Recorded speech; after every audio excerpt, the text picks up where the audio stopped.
पीछे हटने को तैयार नहीं है। यूक्रेन पर हमले का 5वां दिन है। अचानक इस तरह से हुए हमले के बाद यूक्रेन में अर्थव्यवस्था भी चरमराई हुई है, लोगों में अफरा तफरी भी है और हर दिन सहमाती हुई, डराती हुई तस्वीरें सामने आ रही है। नमस्कार, मैं हूं रचना बंसल। जी हाँ, इसे यूक्रेन युद्ध की बात कर रहे हैं जो पूरी दुनिया पर विश्व शांति के लिए खतरे की तरह बनता जा रहा है। नमस्कार, आपके साथ हूं मैं राजीव शर्मा। रूस ने यूक्रेन पर धावा बोल दिया है। दोनों देशों के बीच अब तनाव युद्ध में पूरी तरीके से बदला हुआ है।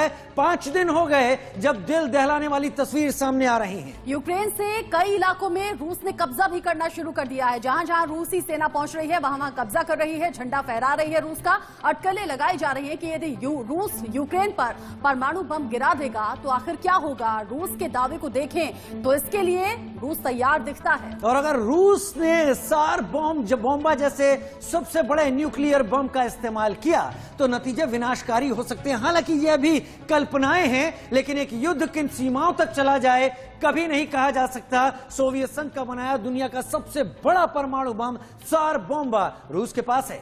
दुनिया पर एटमी जंग का बहुत बड़ा खतरा इस वक्त मंडराता हुआ नजर आ रहा है। अगर नहीं तो रूस की डिफेंस यूनिट आखिर इतनी एक्टिव क्यों है? क्या जीत के लिए अपनी हर हद को पार कर देंगे पुतिन? और क्या एटम बम परमाणु बम से होगा महायुद्ध? और क्या रूस को किसी की भी अब परवाह नहीं है? क्योंकि तस्वीरें दिल दहलाने वाली हैं, तस्वीरें लगातार विचलित करने वाली हैं। बड़ी खबर से शुरुआत कर रहे हैं।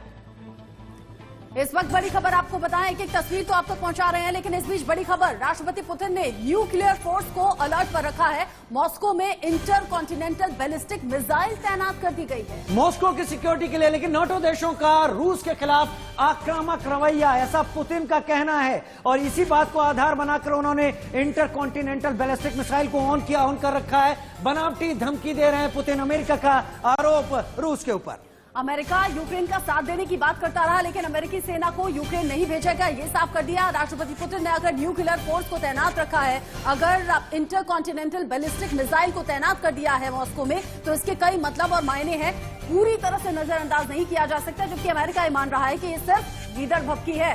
क्या आप इस वक्त रशियन प्रेसिडेंट पुतिन को देख रहे हैं जो पश्चिमी देशों को वर्तमान हालात के लिए जिम्मेदार ठहरा रहे हैं।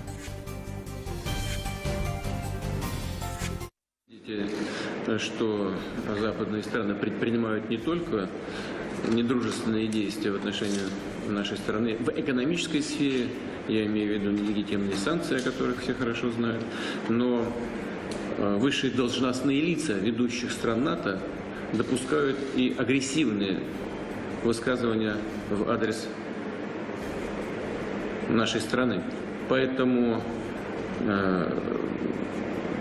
приказываю министру обороны и начальнику генерального штаба перевести силы сдерживания российской армии в особый режим несения боевого дежурства.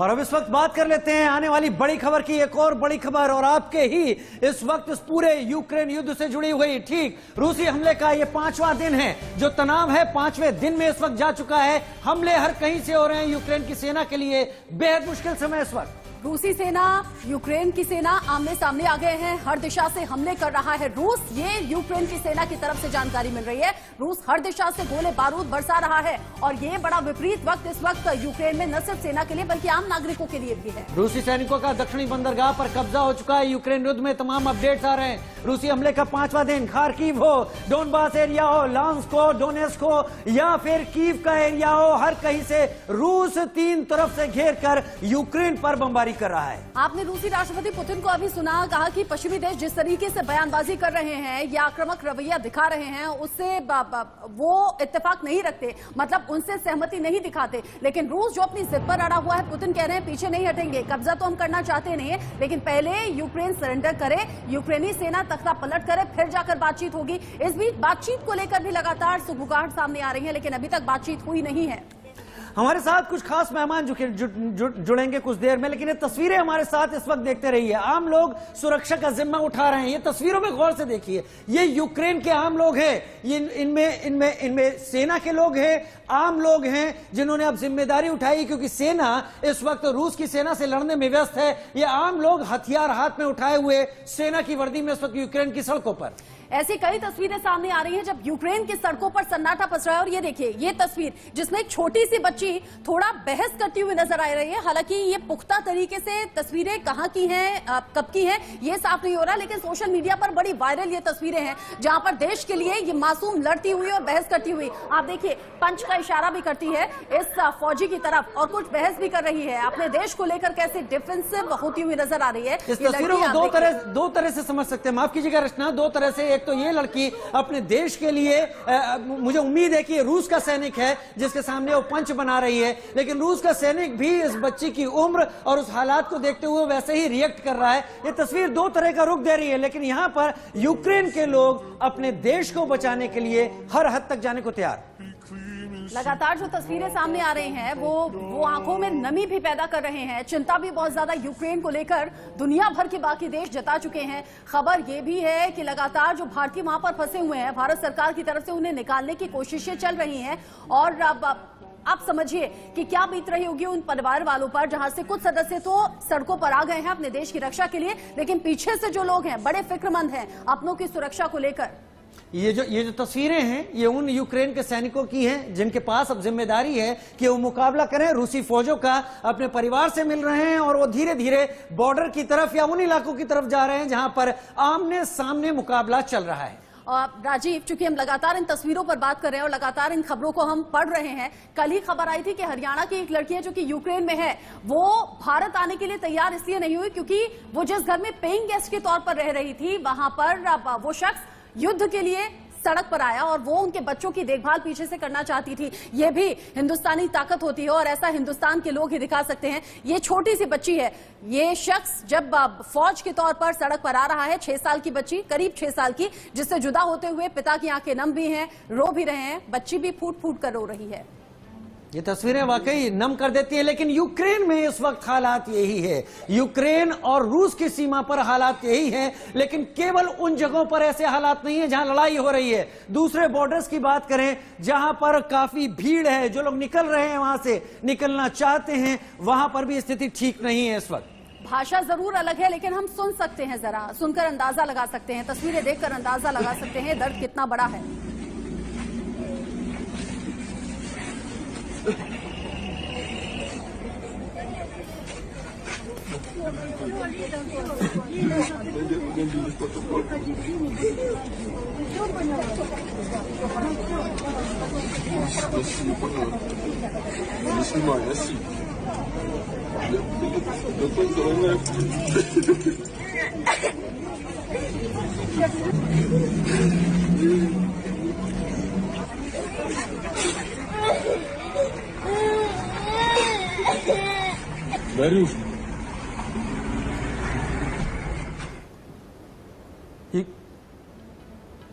यूक्रेन और रूस के बीच पनपे इन हालातों पर क्या स्थिति हो सकती है। हम उम्मीद कर रहे थे 1 से 2 दिन में शायद ये युद्ध खत्म हो जाए, लेकिन अब 5वें दिन में आ चुका है। कई खास मेहमान हमारे साथ जुड़ रहे हैं। हमारे साथ जुड़ गए हैं मेजर जनरल जेकेएस परिहार, डिफेंस एक्सपर्ट के तौर पर उनसे समझना जरूरी है इस संकट की स्थिति को। साथ ही रिटायर्ड मेजर मोहम्मद अली शाह हमारे साथ है, डिफेंस एक्सपर्ट के तौर पर हमारे साथ जुड़े हुए हैं। प्रमोद पावा साहब हमारे साथ विदेश मामलों के जानकार के तौर पर जुड़ रहे हैं। मनीष नथानी यूक्रेन में फंसे हुए छात्र प्रकाश के भाई के तौर पर हमारे साथ इस वक्त जुड़ रहे हैं। प्रतिष्ठा सक्सेना है, विदेश मामलों की जानकार, और साथ ही साथ संजय दत्त जो कि यूक्रेन से लौटे हुए छात्र हैं, वो भी हमारे साथ जुड़े हुए हैं। आप सभी का बहुत स्वागत। और मुझे लगता है सबसे पहले संजय से राजीव पूछना चाहिए, जो लौटे हैं इस तरह के हालातों के बीच से, संजय, वतन वापसी हो चुकी है, राहत और सुकून तो होगा ही, इसमें कोई दो राय नहीं है, लेकिन क्या माहौल था? पीछे बहुत से हजारों भारतीय अभी भी फंसे हैं। यस मैम, वहाँ पे बहुत ज्यादा पैनिक कंडीशन थी। लोग मैम यहाँ तक आ चुके हैं कि वहाँ की जो लोकल पॉपुलेशन है उसमें पता नहीं चल पा रहा है कौन यूक्रेनियन है कौन रशियन है।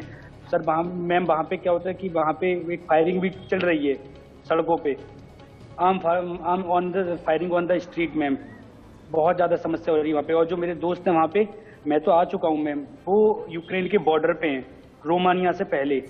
मैम वहाँ पे सबसे बड़ी समस्या है कि -4-5 डिग्री में वो इतने खुले आसमान में 2-3 दिन उन्हें हो चुके हैं, उनका नंबर नहीं आ पा रहा। वो मुझसे कह रहे हैं कि एक दिन में 2 बस जा रही हैं, 80 लोग जा पा रहे हैं। तो मैम उन्हें बहुत बड़ी समस्या हो रही है, इतनी माइनस टेम्परेचर में रात को सोना वहाँ पे। आप किस शहर में थे और वो किस तरफ था? पश्चिमी यूक्रेन में है या पूर्वी यूक्रेन में आपका शहर था? सर मैं पश्चिमी टाइप में, सर बिनित्सा सिटी है जो कीव से 250 किलोमीटर के आसपास है लगभग। यानी आप रोमानिया और हंगरी पोलैंड के बॉर्डर के नजदीक थे? जी जी सर, फिर भी वहां से सर 800-900 किलोमीटर की दूरी है बॉर्डर की, काफी दूर है सर। सबसे बड़ी समस्या यही है ना सर, बस से इतनी दूर जाना, इतनी दूर का सफर करना, फिर उसके बावजूद पता नहीं सर कहाँ पे क्या हो जाए। लेकिन हमारी इंडियन एम्बेसी की तरफ से भारत का झंडा वहाँ पे मतलब ऐसा बोला गया है कि वो लगा दो, कोई भी अटैक नहीं होगा। उसके रूस के जो कुछ वहाँ पे सोल्जर थे, कुछ भी उन्होंने हेल्प भी की है। अगर इंडियन झंडा उस पर लगाया कि हाँ आप जाओ, आप लोग जाओ, कुछ दिक्कत नहीं है। लेकिन सर पोलैंड जैसे बॉर्डर पे वहाँ की जो लोकल यूक्रेनियन पुलिस वाले लोग हैं, उन्होंने सर 1-2 स्टूडेंट को मारा भी है सर। हाँ, ऐसी तस्वीरें आई थी सामने संजय, आप बिल्कुल ठीक कह रहे हैं। ऐसी तस्वीरें जो लगातार सोशल मीडिया पर छाई हुई हैं, हम लगातार दर्शकों को दिखा भी रहे हैं। और सवाल यही है कि ये स्थिति आई क्यों? जेकेएस परिहार सर से इसे समझना जरूरी है। परिहार सर, भारत सरकार की कोशिश है कि एक-एक भारतीय को वतन वापसी उसकी कराई जाए, लेकिन जिस तरह की स्थिति अभी फिलहाल बनी हुई है, संकट की स्थिति हर दिन गुजरता है तो स्थिति और ज्यादा भयावह और ज्यादा डरावनी है। ये जो परमाणु हमले की अभी खबर है, इसको लेकर किस तरीके का संकट, और ये संकट सिर्फ 2 देशों के बीच तो अब रह नहीं गया है, ये पूरी दुनिया पर असर डाल रहा है। देखिए, ये यूक्रेन और रशिया का तो संकट था ही नहीं। ये सारा संकट जो है वो अमेरिका और नाटो ने पिछले करीब 15 साल से वो लगे हुए हैं। और वहाँ पे यूक्रेन में उन्होंने काफ़ी कुछ, जो वहाँ की डेमोक्रेटिकली इलेक्टेड गवर्नमेंट थी, ओबामा साहब ने 2014 में उसको वहाँ पे अनकॉन्स्टिट्यूशनल तरह से टॉपल कराया और पटेट गवर्नमेंट उन्होंने वहाँ पे अपनी दिखाई। उसके बाद उन्होंने एक क्लियर अंडरस्टैंडिंग थी, नाटो आगे नहीं आएगा, वो भी आ रहा है। तो मैं तो इस सारे संकट के लिए जिम्मेदार अमेरिका और नाटो को ही मानूंगा, क्योंकि उन्होंने रशिया को उस हालात में पहुंचा दिया कि अगर वो रिएक्ट नहीं करते तो ये पूरी तरह से उसको एक तरह से कंप्रेस करने की इनकी पूरी कोशिश थी। बट उसके जवाब में जिस तरह से पुतिन साहब ने रिएक्ट किया है वो थोड़ा अनयूजुअल ही रहा है, क्योंकि मैं ये समझता था कि वो ईस्टर्न यूरोप तक ही, ईस्टर्न यूक्रेन तक ही अपने आप को सीमित रखेंगे। डोनबास इलाके की जो लाइन है उससे आगे नहीं जाएंगे, पर वो जा चुके हैं। यूक्रेन की फोर्सेस को सपोर्ट मिल रहा है इनडायरेक्टली, तो इसीलिए वो इतने दिनों तक, 5 दिन तक रशिया का मुकाबला कर सके हैं। आगे क्या होगा, मुझे लगता है कि न्यूक्लियर वेपन चलाने की नौबत नहीं आएगी, क्योंकि 1945 के बाद में किसी ने चलाया नहीं है। और पुतिन भी जानते हैं कि अगर न्यूक्लियर वेपन यूज करते हैं तो उसके बाद में रशिया जो है उसको, भारत और चीन भी उसको सपोर्ट नहीं कर पाएंगे, और वो उनको इतना खामियाजा भुगतना पड़ेगा कि रशिया 50 साल पीछे इकोनॉमी। जी हाँ, कॉन्सिक्वेंसेस इसके इतने डीप और इतने गहरे होंगे अगर न्यूक्लियर बटन दबाया जाता है, जो रशिया के ऊपर ही शायद उल्टा पड़ जाए। मेजर मोहम्मद अली शाह मेरे साथ इस वक्त जुड़े हुए हैं। शाह साहब, जो हालात है, जिस तरीके से यूक्रेन और रशिया की आर्मी अब आमने सामने है, कीव को घेर लिया है, कीव ही नहीं जो डोनबास का पूरा एरिया है वहां हमले हो रहे हैं, क्रीमिया की तरफ से हमले हो रहे हैं, आपको क्या लग रहा है अभी ये जो हम सोच रहे थे कि 1-2 दिन में खत्म हो जाएगा, वो तो नहीं दिख रहा, 5वां दिन आ गया है, ये और कितना लंबा जाएगा? देखिए, एक चीज होती है हमको फौज में ट्रेनिंग के टाइम पे सिखाई जाती है, ये कि सन त्सू एक चाइनीज ऑथर थे, इन्होंने एक किताब लिखी है द आर्ट ऑफ वॉर। इस चैप्टर पैराग्राफ 4 लाइन 2 में है मेंशन क्या है, टैक्टिकल विड्रॉल। टैक्टिकल विड्रॉल क्या होती है, जब आपको मालूम है। मेजर अली, बस कुछ देर के लिए आपको रोक रहे हैं क्योंकि इस बीच बहुत बड़ा अपडेट मिल रहा है, बहुत बड़ी खबर मिल रही है, फिर आएंगे दोबारा आपके पास। दुनिया का सबसे बड़ा विमान मरिया अब नहीं रहा, ये इस बीच ताजा अपडेट मिल रहा है। रूसी सैनिकों ने यूक्रेन के सबसे बड़े विमान को नष्ट कर दिया, जो खबर सामने आई है। होस्टोमेल एयरपोर्ट पर रूस ने गोलाबारी कर विमान को जला दिया है। इस बीच का बहुत बड़ा अपडेट, यूक्रेन के विदेश मंत्री ने फोटो पोस्ट कर दुख जाहिर किया है और इस बात की जानकारी दी है। विमान AN-225 मरिया की, ये देखिए तस्वीर टीवी स्क्रीन पर, मरिया अब नहीं रहा, इस बारे में जानकारी खुद यूक्रेन की तरफ से दी गई है। जो मैसेज लिखा है वो अंग्रेजी में है। The biggest plane in the world Mriya, the dream was destroyed by Russian occupants on an airfield near Kyiv. We will rebuild the plane, we will fulfil our dream of a strong, free and democratic Ukraine. मतलब जो नुकसान अभी हो रहा है Ukraine में, लगातार 5वां दिन युद्ध का और लगातार रूसी हमले, आम लोगों को नुकसान हुआ है, फौज को नुकसान हुआ है, इमारतों को नुकसान हुआ है, ये सब तो नुकसान है ही, लेकिन मरिया को भी नुकसान पहुंचाया गया, मार गिराया गया, ये भी यूक्रेन की तरफ से खबर जारी की गई है। मेजर शाह, आपका रुख एक बार फिर से कर लेते हैं। जो डेवलपमेंट अब आ रहे हैं और इसके साथ जो सवाल मैंने आपसे पूछा था, क्या अब जो हालात हैं वो इररिवर्सिबल आपको लगते हैं? इरिवर्सिबल तो अभी भी मैं कहता हूं, इतना बुरा होने के बाद भी, आगे बढ़ने के बाद इरिवर्सिबल खैर अभी भी नहीं है। बात ऐसी है कि मैं आपको बताता टैक्टिकल विड्रॉल के बारे में। जब आप जानते हो कि मुकाबला ही नहीं है तो आप पहली बात तो पंगे मत लो। दूसरी बात, आपको मालूम होना चाहिए कब रिटर्न करना है, कब रिट्रीट करना है। और प्रेसिडेंट ज़ेलेंस्की को इस टाइम पे बजाय हथियार कलेक्ट करने के सरेंडर कर देना चाहिए। उनको बंदूकें नहीं, उनको चाहिए कि शांति बनाए रखें। दोनों तरफ से लोग प्रेसिडेंट पुतिन को एडवाइस कर रहे हैं कि भाई मत करो एडवाइस, वहां पे एक तरफ ज़ेलेंस्की को भी एडवाइस करना चाहिए, क्योंकि एक लीडरशिप और एक बहादुरी और बेवकूफी में फर्क होता है। हाँ। बहादुरी होती है मरने दम तक लड़ेंगे, ठीक है, अपने नहीं लड़ो, ठीक है, मगर उनके जो देशवासी हैं, छोटे बच्चे हैं, जो वहां पे फॉरेन नागरिक हैं, जो हिंदुस्तानी हैं, जो मासूम लोग हैं, उनकी क्या गलती है? उनकी क्या गलती है? वो तो फालतू में फंसे ना, फालतू में मर रहे हैं। तो यहाँ पे मैं कहता हूँ कि ताली कभी एक हाथ से नहीं बजती है, दोनों हाथों से बजती है। अगर जहाँ पे एक तरफ मेजर अली, आप बिल्कुल ठीक कह रहे हैं कि बेवकूफी और बहादुरी में फर्क होता है, लेकिन ये भी एक सच्चाई है कि सोशल मीडिया पर लगातार ज़ेलेंस्की को हीरो बना दिया गया है और हीरो की बहादुरी के चर्चे लगातार हो रहे हैं। प्रमोद पहवा भी हमारे साथ है, विदेश मामलों के जानकार मनीष और प्रतिष्ठा भी हमारे साथ बनी हुई है। प्रमोद जी, पहले मैं आप ही से जानूंगी, जिस तरह की स्थिति अभी फिलहाल रूस और यूक्रेन के बीच में है, बाकी देश प्रभावित भी हैं, चिंतित भी हैं, अपने अपने तरीके से सपोर्ट कर रहे हैं, चाहे वो अलग अलग देशों की सरकार हो, प्रतिनिधि मंडल हो या फिर आम लोग हो, लेकिन प्रभाव बुरा ही होगा। 5वां दिन, इसका अंत कब होगा? देखिए, हथियार और युद्ध भी एक व्यवसाय है और ये व्यवसाय चलाने के लिए सब कुछ करना पड़ता है। वैसे भी अगर किसी कॉमेडियन को आप राष्ट्राध्यक्ष बना देंगे तो वही होगा जो यूक्रेन के साथ हो रहा है, और ऐसा इसमें कोई अनहोनी बात नहीं है। आज रशियन ऑफिशियल्स ने डिक्लेयर किया है कि अप टू द 2 मार्च 2 मार्च तक ये सारा चैप्टर क्लोज हो जाएगा, और यूक्रेन जो कल तक कम ठोक रहा था, आज उसका प्रतिनिधिमंडल बातचीत के लिए बेलारूस गया है, और हम उम्मीद करते हैं कि आज शाम तक कम से कम वो वार्ता के टेबल पर तो आए। और अगर रूस कोई कर रहा है, हालांकि मैं कभी युद्ध का समर्थन नहीं करता, बेशक कभी पार्ट रहा हूँगा सेना का, लेकिन फिर भी शांति के लिए कभी युद्ध भी जरूरी होता है। जैसा मिस्टर परिहार ने कहा, आई सेकंड टू हिम, ये कॉन्फ्लिक्ट जो है ये नाटो और रशिया के बीच में है। अगर आप इमेजिन करें कल को नाटो अपनी फोर्सेज हमारे नेपाल के बॉर्डर पर लगा देता है या भूटान के बॉर्डर पर लगा देता है, तो हमारा क्या रिएक्शन होगा? हम चरखा लेके तो नहीं बैठेंगे। जी, मैं समझ पा रहा हूं प्रमोद पहवा साहब, आप जो बात कह रहे हैं, क्योंकि आप विदेश मामलों से जुड़ी बात कह रहे हैं और हमारे करीब करीब तमाम गेस्ट इसी बात को सामने रख रहे हैं कि क्या रूस को मजबूर कर दिया गया इस स्थिति में आने के लिए? क्या रूस जो आज कुछ कर रहा है उसके पीछे रूस के पास लॉजिकल रीजनिंग है? प्रतिष्ठा मेरे साथ जुड़ी हुई है। प्रतिष्ठा, अभी मेजर शाह ने एक बात कही, बहुत अहम बात कही कि हमें यह समझना चाहिए, जानना चाहिए कि वो पॉइंट क्या है जहां से वापस लौटना है। क्या यूक्रेन उस पॉइंट को नहीं समझ पाया और नाटो के हाथ में एक पपेट बनकर इस कंडीशन को इस वक्त पैदा कर दिया यूक्रेन में? देखिए, पहले ही रशिया ने उनको आवाजाही दी थी कि आप ये नाटो ज्वाइन मत कीजिए। अगर आप ज्योग्राफिकली स्पैन्स देखें नाटो का, वो ईस्ट डायरेक्शन में फ्लो कर रहा है।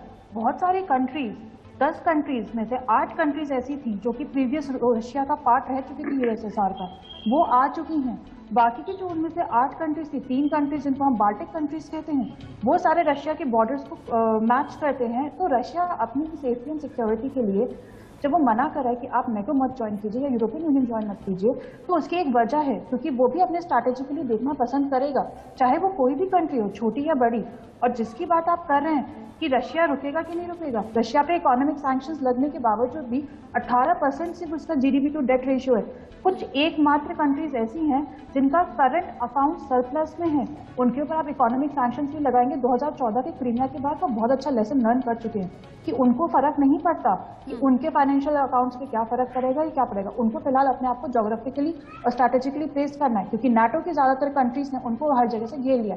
जापान एक तरफ से है, आपकी सारी Baltic countries and European union आपकी तरफ से है। मिन्स्क अग्रीमेंट में सबको जब पता चला था कि जब यूक्रेन वो फॉलो नहीं करेगा गवर्नमेंट उनकी, तब भी यूक्रेन डॉनबास और लुहांस्क की गवर्नमेंट को एक एक्नॉलेजमेंट नहीं दे रहा है। तो कहीं ना कहीं रशिया तो फॉलो करेगा ना अपने डिसीजन को कि वो हार्ड एंड फास्ट रूल करेगा। हाँ, वॉर एक आंसर नहीं है, बट ये एक गलत तरीका है जिसमें आप लोगों की जान। बिल्कुल ठीक आप कह रही हैं प्रतिष्ठा। और जैसे कि प्रमोद जी ने कहा कि अगर एक जो कि पूर्व में कॉमेडियन रहा उसे राष्ट्रपति बना दिया गया तो फिर इस तरह के हालात होंगे, तो फिर पुतिन से हम एक्सपेक्ट क्या कर सकते हैं? पुतिन उनका तो विश्व भर में डंका बजता है, लेकिन उसके बावजूद यूक्रेन में जिस तरीके से हमला हुआ, आम नागरिक, महिला, बच्चे सब शिकार हो रहे हैं। रेजिडेंशियल एरिया को हिट करने के लिए मना किया था, लेकिन वहां भी हमले हो रहे हैं। रचना, यहाँ ये भी समझना होगा कि पुतिन इससे पहले केजीबी में रहे हैं, वो समझते हैं कि वर्ल्ड ऑर्डर कैसे चलता है, वो समझते हैं कि सरकारें कैसे चलती हैं, वो समझते हैं स्ट्रेटेजिक पार्टनरशिप को कैसे मेंटेन और बिल्डअप किया जाता है, और उसको समझते हुए उन्होंने एक कदम उठाया होगा। लेकिन जिस बॉम्ब की बात हो रही है इस वक्त, स्वार बॉम्बा, जो फादर ऑफ ऑल बॉम्ब कहा जाता है, वो क्या है वो भी समझ लेते हैं। जी हां, ताजा सैटेलाइट तस्वीरों से खुलासा हुआ है कि हमले के लिए रूसी सेना तैयार हो चुकी है। रूसी सेना तैयार है और लगातार इंस्ट्रक्शंस पुतिन की तरफ से मिल रहे हैं। हमले की शुरुआत फादर ऑफ ऑल बम से करेगा रूस, ये भी जानकारी है। मतलब रूस की लंबी प्लानिंग है। ये बम एटम बम के बाद दुनिया का सबसे शक्तिशाली गैर नाभिकीय बम है। लेकिन बड़ा सवाल ये है कि आखिर इसको इस्तेमाल करने की नौबत क्यों आती दिख रही है? रूस क्यों इस्तेमाल करने की सोच रहा है? इस बम के फटने से 44 TNT के बराबर विस्फोट होता है। और सिर्फ तबाही यही नहीं रुकेगी, बल्कि रूसी राष्ट्रपति ने फादर ऑफ ऑल बम को गिराने की मंजूरी भी दे दी है। मतलब स्थिति अगर और आउट ऑफ कंट्रोल होती है तो यह बम गिराया जाएगा। उनकी दहशत पैदा करने की रणनीति का हिस्सा इसे माना जा रहा है। और इसके जरिए यूक्रेन की बची खुची कमर भी तोड़ने की तैयारी है, क्योंकि शुरू में बात हो रही थी, जैसा हम भी कह रहे हैं, कि 2 या 3 दिन ज्यादा से ज्यादा इस युद्ध के चलने का अनुमान था, लेकिन आज 5वें दिन में प्रवेश कर चुका है। क्या वाकई जो हम बातें सामने रख रहे हैं, क्या सच होने की तरफ यही बातें तो कदम नहीं बढ़ा रही हैं? ये जो महाविनाशक हथियार का जिक्र हम कर रहे हैं, फाइटर जेट से इसे गिराया जाता है और ये बम बीच हवा में फटेगा, छोटे परमाणु बम की तरह तबाही मचा देगा। और ये तबाही बहुत ज्यादा होगी, जिसका अंदाजा आप और हम सिर्फ दूर से बैठे हुए लगा सकते हैं। हवा और ईंधन मिलने से ये और भी ज्यादा भयानक हो जाता है। खास मेहमान हमारे साथ लगातार जुड़े हुए हैं, लेकिन कुछ तस्वीरें देखिए। ये तस्वीरें देखनी आपके लिए बहुत जरूरी है। हो क्या रहा है वहां पर? आज नया दौर है, जमाना नया है, डिजिटल है। देखिए,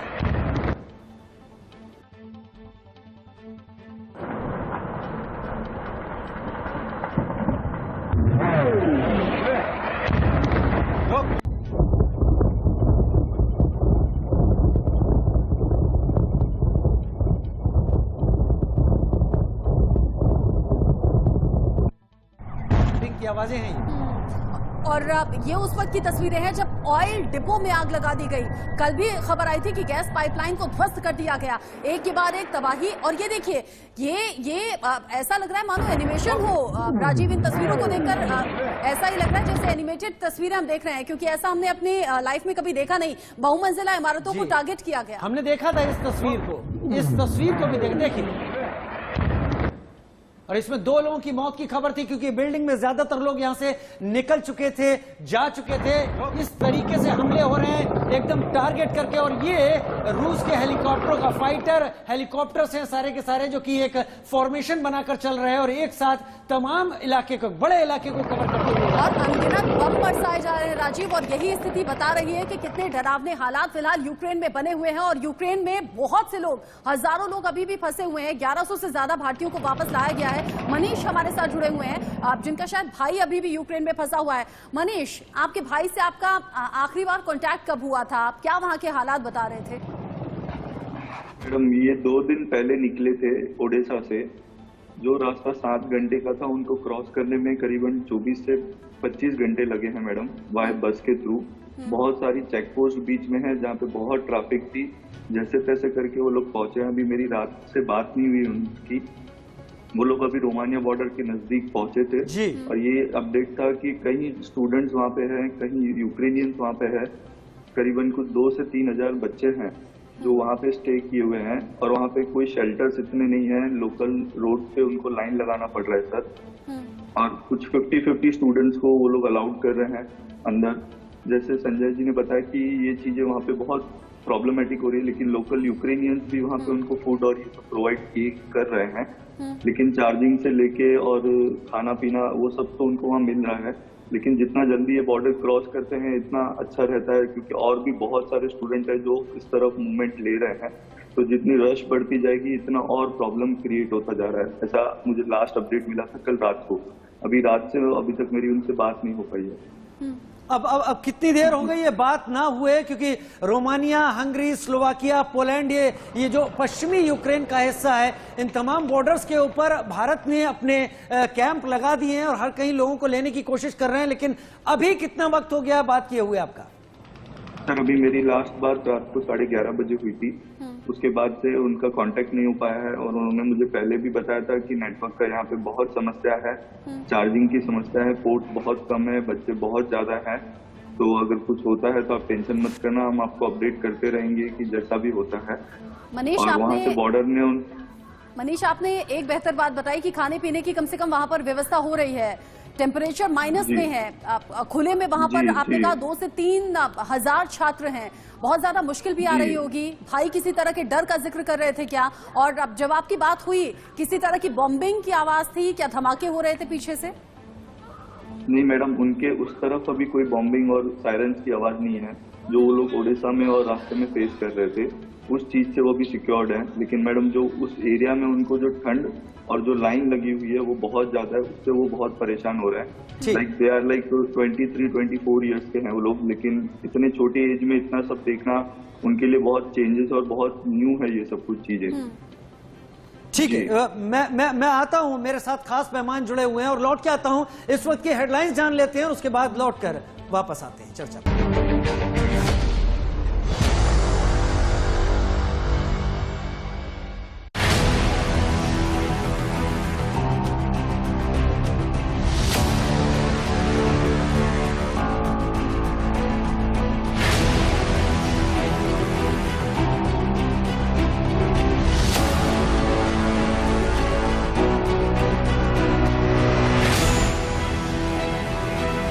बॉर्डर पे रश है, 5-6 घंटे लग रहे हैं क्रॉस करने के लिए, बट इंडियन गवर्नमेंट ने बहुत अच्छी कोशिश करी है। मैं धन्यवाद बोलना चाहूंगी उन्हें और मैं यही अपील करूंगी, प्लीज वॉर रोक दीजिए, मासूमों की जान जा रही है।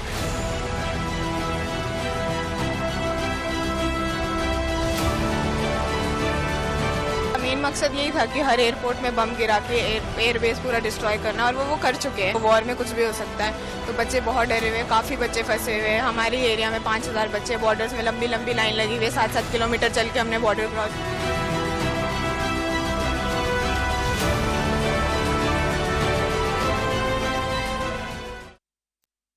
रूस और यूक्रेन के बीच में जो युद्ध है वो दिन पर दिन संगीन और गंभीर होता जा रहा है।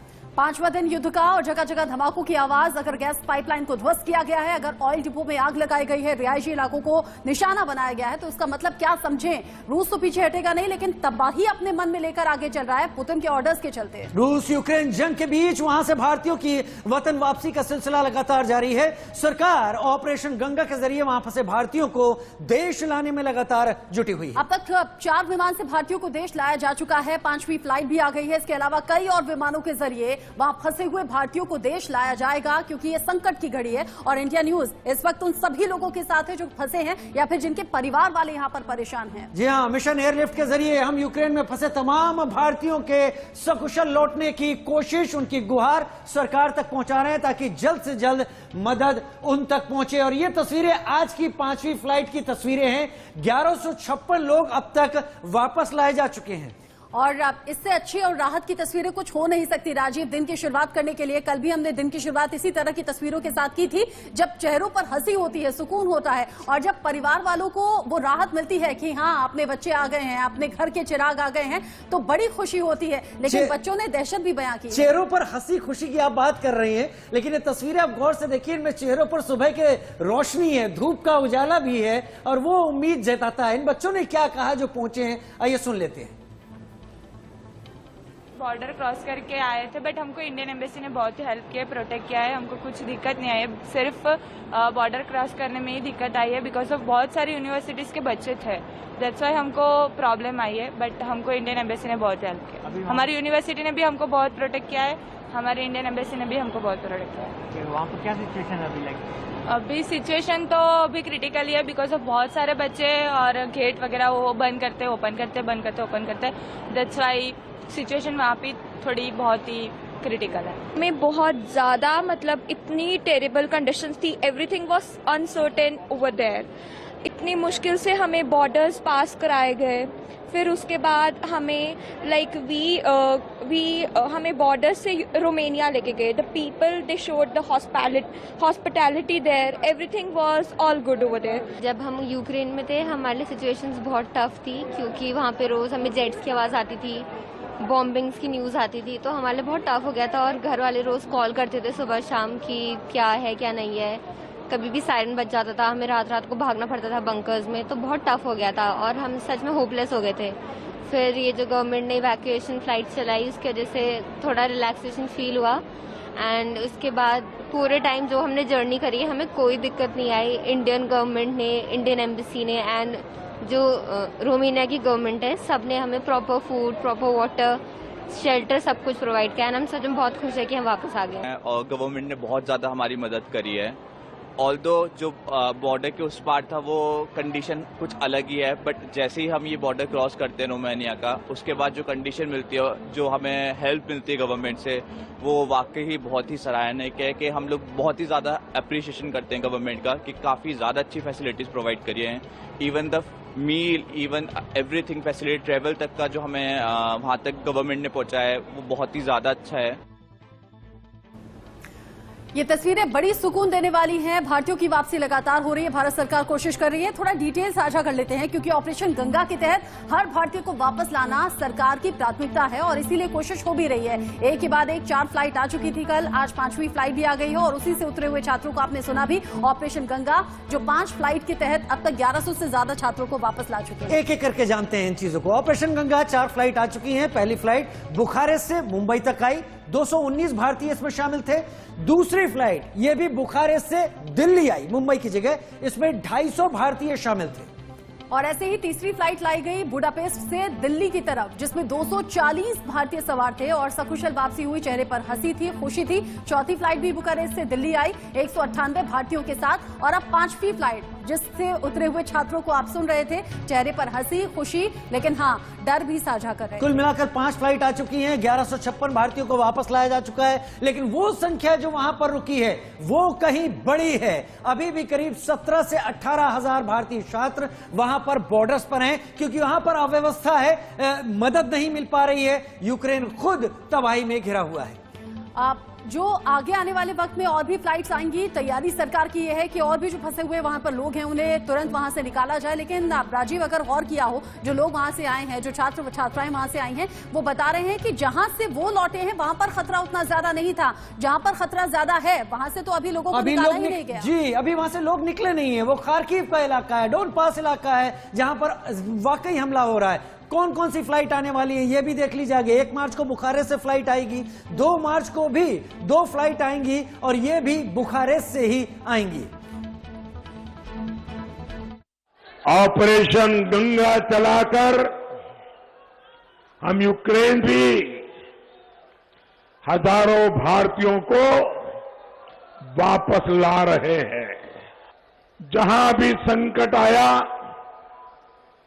हमने अपने नागरिकों को सुरक्षित वापस लाने के लिए कोई कोर कसर नहीं छोड़ी है। उनको पूरी सुरक्षा के साथ अपने घर पहुंचाने के लिए सरकार दिन रात काम कर रही है। खास मेहमान हमारे साथ लगातार इस वक्त जुड़े हुए हैं। शुरुआत कर लेता हूं मेजर जनरल जेकेएस परियार साहब आपसे। शायद 40 साल में जेकेएस परियार साहब ये पहला मौका है जब यूनाइटेड नेशंस जनरल असेंबली का विशेष सत्र बुलाया गया है, लेकिन रूस लगातार वही कर रहा है जो रूस ने तय किया हुआ है। आपको लगता है कि रूस को रोका जा सकता है? और अगर रूस को नहीं रोका जा पाएगा तो फिर भारत और चीन का अब तक एब्सटेन करने का जो रवैया है वो क्या हमारे ऊपर भी बैकफायर नहीं करेगा? देखिए, पहले जो कन्वेंशनल वार होते थे कहा जाता था कि वो 14 से 21 दिन, मैक्सिमम 21 डेज से ज्यादा कोई देश लड़ाई लड़ नहीं सकता। मॉडर्न वॉरफेयर में अब ये मैं समझता हूँ नॉर्मल प्लेन एरिया में 11 दिन से लंबा अगर कोई वार खींचता है तो वो जिस तरह से फाइनेंशियल सैंक्शंस और दूसरे रेस्ट्रिक्शंस लगते हैं और रिसोर्सेज मोबिलाइजेशन बहुत मुश्किल हो जाता है। तो ये जो है रशिया का लंबा इसमें खींचने का कोई वजह नहीं होगी। ये एक 2-4 दिन में या तो ये खत्म होगा या इसमें सीज फायर होगा। रहा सवाल जनरल असेंबली में, वहां पे निंदा प्रस्ताव हो भी सकता है पर उसका कोई बहुत ज्यादा मायने रखते नहीं है, क्योंकि जो भी मैक्सिमम फाइनेंशियल सैंक्शंस जो है नाटो और यूरोपियन कंट्रीज लगा सकते थे वो लगा चुके हैं। बेलारूस भी उसमें आ गया है। लेटरल उसमें कोलेटरल लगाना चाइना और इंडिया और यूएई का पॉसिबल ही नहीं है, क्योंकि हमारा उसमें कोई डायरेक्ट इन्वॉल्वमेंट है नहीं। आगे चल के अगर ये लंबा चलता है और रशिया पे इन लोगों का प्रेशर बढ़ता है तो फिर जो हमारी जो डिफेंस डील और दूसरे ऑयल्स के लिए भी सोर्सेज पे हम उनसे जब डिपेंडेंट है नेचुरल और दूसरे उसमें अमेरिका डेफिनेटली फोर्स करेगा। अमेरिका को हमारी जरूरत क्वाड में कुछ हद तक है और यही वजह है कि वो चाहता है कि रशिया से आप डीलिंग होके हमारे साथ पूरी तरह आ जाइए। एक तरह से वो नाटो में ना हो तो वो एक्सटेंडेड नाटो की भी कोशिश कर सकता है। तो मैं समझता हूँ ऐसा कुछ होना नहीं है। इसमें या तो सीज फायर हो जाएगा 3 दिन के अंदर और अल्टीमेटली यूक्रेन के राष्ट्रपति को जाना पड़ेगा। उनको अमेरिका बहुत दिनों तक सपोर्ट करेगा नहीं। जो होना था वो सब कुछ हो चुका है। जितने रस्सियां बांधी जानी थी रूस के खिलाफ वो बंध चुकी है। इससे ज्यादा आप उसको कंप्रेस नहीं कर सकते। तो ऑलरेडी ज़ेलेंस्की इस बात की शिकायत कर चुके हैं कि यूक्रेन को अलग थलग छोड़ दिया गया और कोई सपोर्ट करने के लिए आगे आया नहीं। आप इस तरह की शिकायत ज़ेलेंस्की भी कर रहे हैं, यूक्रेन के लोग भी कह रहे हैं कि हमारी मदद के लिए आगे आइए, लेकिन फिलहाल रूस और यूक्रेन आमने सामने हैं और किसी भी तरह का सपोर्ट यूक्रेन की तरफ तो नहीं है। रूस अपनी जिद पर है, लेकिन मेरे सहयोगी राजीव कुछ इंफॉर्मेशन के साथ आप हमारे ग्राफिक्स स्टूडियो में मौजूद हैं। राजीव, क्या कुछ आप मैप के जरिए समझाना चाहते हैं? शुक्रिया रचना, क्योंकि ये जानना हम सबके लिए जरूरी है कि वहां पर यूक्रेन में मैप पर हालात क्या हैं। हम बात करके जितना लोगों तक मैसेज पहुंचाएंगे अगर इस मैप के जरिए बता दें। सबसे पहले किस तरीके से लोगों को, भारतीयों को निकाला जा रहा है। जो ऑपरेशन इस वक्त गंगा चल रहा है, ये आप पूरे यूक्रेन का मैप देख रहे हैं।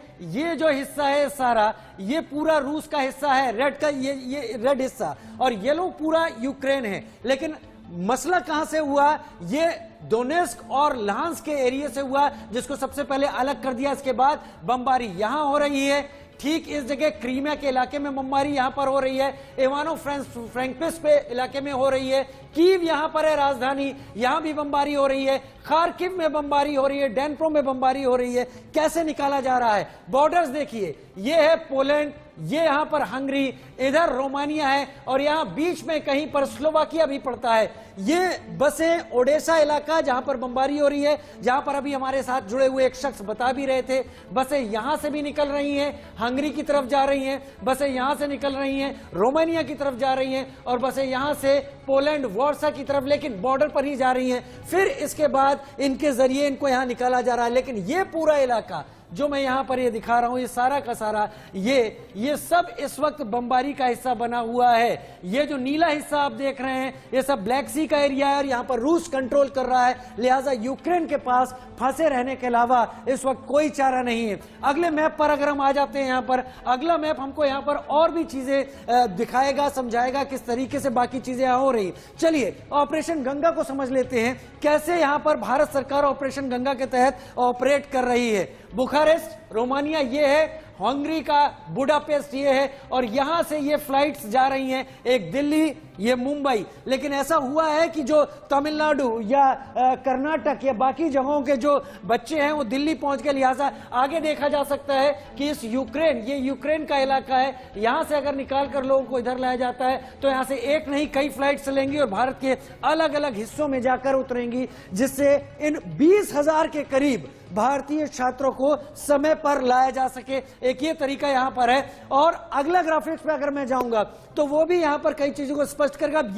अब मैप आपको शायद सारी चीजें बहुत बेहतर बता दे। मसला शुरू हुआ था लुहांस्क और डोनेट्स्क से, जिसको अलग प्रांत रूस ने घोषित कर दिया।